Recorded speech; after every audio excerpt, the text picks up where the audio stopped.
Good supervisors build good departments, they have good people, and they get great results. That's what I believe. It's pretty simple. So when I go into an organization that day after day, month after month, year after year, are getting good results, I mean, they're hitting their goals, they're doing the things that they're supposed to do that are on the board as the accomplishments for the year, and they're making it happen. What do you think I conclude? I conclude that we have good supervisors, good managers, good people taking care of the business. And you know what? They don't see much of me because there's not a problem to solve, right? On the other hand, if we go to an area that day after day, month after month, week after week, year after year, they don't accomplish their goals. They can't get things done. They got problems. They're going to see a lot of me because that's what I like to deal with. And what do you think I'm going to think about the supervision, the management? Maybe you need to make some improvements, right? That's natural. You'd be thinking the same thing. So good supervisors create that environment that Phil and others talked about that get good results, and that's your job. That's what you're supposed to do.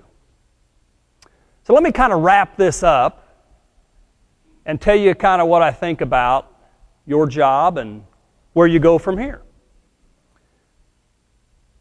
You are the CEO of your work group, of your department, of your crew, of your team. You're the CEO of that. In fact, everything that our CEO gets to do with this company, you get to do with your team, your crew. Okay? Now, that doesn't mean it's unlimited. I got news for you. The CEO's job's not unlimited either. There's constraints. There's people. He has a boss too. But you have all the power with your crew that the CEO of a company has. Peggy told us that, she told me that one time, and I thought that was a pretty good idea. You're the CEO of your work group. Let me take it a step further. You've heard of leadership. You've heard of ownership. Write down the word CEO-ship. You are the CEO of your ship. You get to call the shots. You get to determine the way it cuts through the water, how fast it goes, how many people are on board. All of those kinds of things are within your control as a first-line supervisor. I got to tell you, I think I had more control over the day-to-day operations of my work area when I was the first-line supervisor.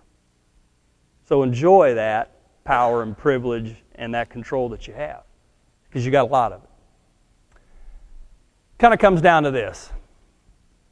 I simply will guarantee you that if you take the practices that you learn here and other places, put them into action in your work group, and work with your people and accomplish those kinds of results, you'll get better as an individual and as a supervisor.